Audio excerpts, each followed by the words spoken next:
Ramadaan Kariim saaxiibayaal maanta waxaan idin wadaa muuqaal aad u xiiso badan oo soo baxay 2012 waxaan lagu magacaabaa Baayit inta muuqaalkeena guud ogol waxaan ka codsanaa shucuurta iska bixiso janax subscribe muuqaalka like sar socod wanaagsan filimkeenu wuxuu ku bilaabanayaa muuqaal xeebadeed wiil dhalinyaro ayaa gaarigiisii fadhiyay magaciisii waa Joss saaxiibkiisii ayaa u maadis uu la kulmo waxay ka shaqeyn jireen badbaadinta dadka badda ku jira saaxiibkii Joss ayaa shaqadiisii aada kadib kulankoodii kadib Joss wuxuu la kulmay gabar saaxiibtiisa iidan halkaas joogta daqiiqado yar kadib qof dabaalan ayaa wuxuu cunayaa libax badeed saaxiibka Joss ayaa marka badda ku jiray ilaa la saddexaad ayaa kaga digay khatarta libax badeedka isii garaacay sireen markuu maqlo Joss wuxuu galiyaa badda si uu caawiyo saaxiibkiisii laakiin ma oga in libax badeedku u dhow yahay markaas Joss markuu u dhawaado saaxiibkiisii libax badeedkii wuxuu cunayaa saaxiibkiisii kadib waxaa la arkayaa waqtiga laga soo wareegay hal sano Joss ayaa markaa la tusiyaa wuxuu weli ka murugsan inuu badbaadin waayo saaxiibkiisii wuxuu daawanaya warbaahin degniin ka soo baxda xeebta wararku wuxuu sheegay in lagu fogaado xeebta sababtoo libax badeed badan halkaas lagu arkay Joss wuxuu baxaya shaqadiisii cusub wuxuuna hadda ka shaqeynayaa suuq weyn ayaa u dhow xeebta gabar la yar diimay wax ka xadis suuqyada ilaalada suuqyada ay arkaya xatooyada kadib gabadhii waxay u artaa saaxiibkeedii halkaas ka shaqeeya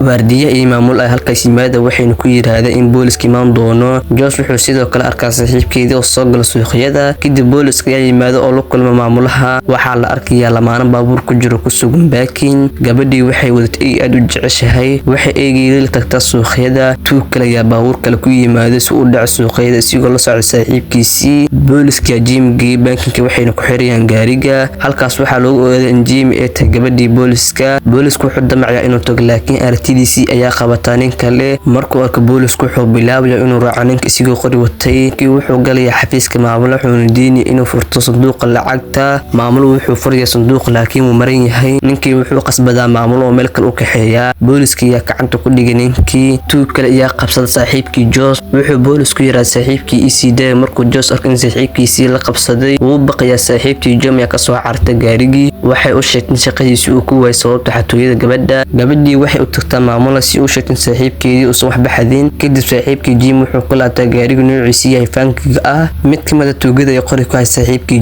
Joss ayaa u dhaqaaqay si uu badbaadiyo saaxiibkiisii laakiin waxaan caadi ahayn ayaa bilowda runtii duufaan badeed ayaa ka dhacda magaalada oo dhan ayaa dad qaada wax walba la burburiyay suuqii weynaa wuu fatahaaday markaas Joss ayaa la tusay isigoo biyaha ku jira tuugii kale ayaa saarnaa saqafka suuqyada Joss saaxiibkiisii iyo booliska ayaa halkaas joogay lugta booliska ayaa dhaawacay saaxiibkii Joss ayaa u dhaqaaqay inuu keen wax lugta lagu dhayo kadib Jimmy halkaas timaada aabaheed ayaa weydiisay ba ugu soo baxday gaariga waxay u sheegtay in saaxiibkeedii uu soo saaray waxay ka walaasintaa saaxiibkeedii waxay u maleynaysaa inuu ku dhintay duufaanta maamulaha iyo waardiye iyaguna fuulo shelfiga Joss wuxuu arkayaa gabar saaxiibtiisii oo weli biyaha dhex taagan lamaanihi baabuur ku jiray biyo hoostoodii ku xayeen ka fikirayay sidee halkan ugu badbaadinaa saaxiibkii Joss ayaa nool wuxuuna jebinayaa muraayada gaariga isagoo adeegsanaya qalab fiiqan wuxuuna soo baxayaa wuxuuna badbaadinaa mid ka mid tuugada wuxuuna ku fuuliyaa shilka dhammaan dadka badbaaday waxay fuulayaan shelfiga waxay ogayeen in biyuhu weli kacayaan waxa sidoo kale dhici kara dhul gariir labada saaxiib Joss ayaa tagay si uu hubiyo albaabka weyn suuqyada waardiye wuxuu aaday inuu hubiyo albaabka dambe waxaan rabnaa inaan ka baxno hadii albaab furan aan helno laakiin Joss wuxuu dareemay khatar wuxuuna ka soo baxayaa biyaha isigoo leh dhamaantii ku noqday shelfiga labadii saaxiib ee dib ku soo laabtay shelfiga si yeeshee wax badeed ayaa cunay waardiyihii dhamaan waxay ogaaneen in sharkiga biyahoodii ku jiro waxay garanayeen in khatarta Joss wuxuu sheegay in wax badeedku dheer yahay lamaani gaari ku jiro waxay arkayaan gaari kilo biyo hoostoodii yaala kadib wax badeed ayaa weeray gaariga daaqada wayna sii baqayaan markii arkaan wax badeedka ayaa ku weeray shelfiga Jimmy waxay weydiisay maxaa keen nagu wareego saaxiibka Joss wuxuu leeyahay wuxuu qiimeeyay qof uu cuno kadib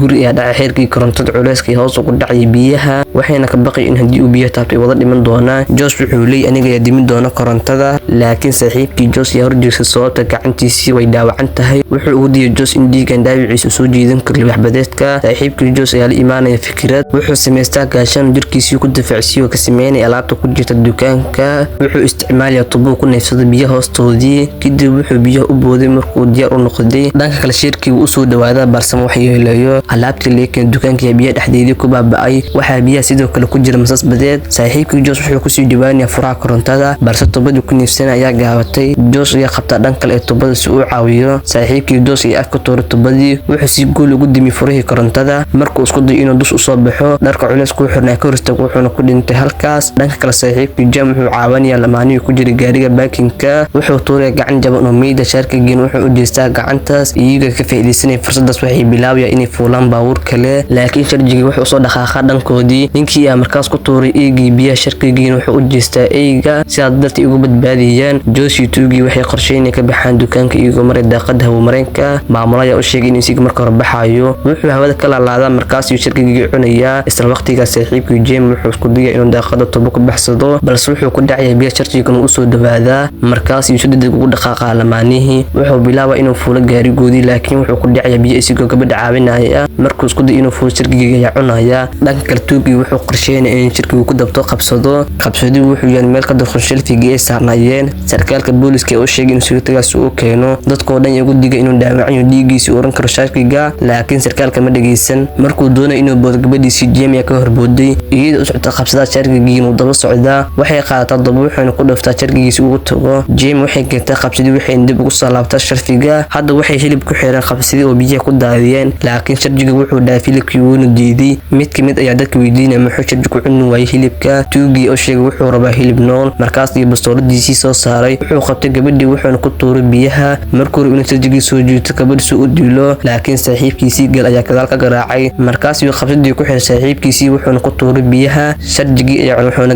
galdabinkoodii. dhanka kale saaxiibkii Jam gabadhii lamaanaheed waxay sugayaan caawinaad, laakiin gabadhu waxay aragtaa eegii u soo dhawaanaya. way farxday markii aragtay saaxiibka Jam wuxuu sameynaa dhawaaq sigoo qaraacaya bir. Jam way maqashaa waxay u tagtaa baankii si u badbaadiso saaxiibkeedii. Josh ayaa raacaya si uu caawiyo. Jam iyo Josh waxay xireen albaabka hore dukaanka si biyaha dusha sare ugu maanay soo galin qaybta baankii. marka la furo albaabka markii ay gaareen baankii saaxiibkii Jam ugu digay in sharki u dhow yahay. Josh iyo Jam waxay fuulayaan gaarigii aabaheed. Jam wuxuu u sheegay in gaarigu iyo kii aabaheed isla markaasna ku jiro qori. Josh ayaa ka soo qaaday qorigii wuxuuna dib ugu soo laabtay sharfiga. markuu rasaas uu dhacay sharjigii si degdeg ugu soo dhaqaaqay, laakiin Josh ayaa rasaas ku dhaftay sharjiga wuuna dilay. dhammaantood waxay u gudbeen dabaqa sare ee dukaanka. Tuugii saaxiibkii Josh waxay arkeen gaari xabin u dhow irida laga baxo. Josh wuxuu diyaar inuu ku qarxay gaariga koronto xoog leh si ay ugu dhigaan mar ay ka baxaan. markaas ayaa dhulguriga kale ku dhaftay koobtaas, taasoo keentay burbur kale. sharjigii xabin ayaa sidoo kale noqday xor. Josh ayaa ogaanay arrintan wuxuuna Tuugii leeyahay biyaha ka bax. markii sharjigii biyihii ka soo baxay, Josh ayaa koronto ku dhaftay isagoo isticmaalaya qorigii korontada ah. markaas ayaa Tuugii qarxay gaarigii isagoo adeegsanaya koronto xoogan. kadibna dhammaantood waxay ka baxeen dukaankii. markii ay banaanka yimaadeen waxay arkeen duufaanta ay burburisay magaalada oo dhan. ma jiro wax kale oo muuqda marka laga reebo dhismayaal duusan iyo qiiq. halkaas ayuu ku dhamaanaya filimkeeni. haddii halkaan nala soo gaartay aad iyo aad baa u mahadsan tahay. hadduu jana subscribe saaro, hadduu adeeg subscribe ku yahay kaa cusina muuqaal leh noo sartay meel loo gaaro. aad iyo aad baa u mahadsan tahay.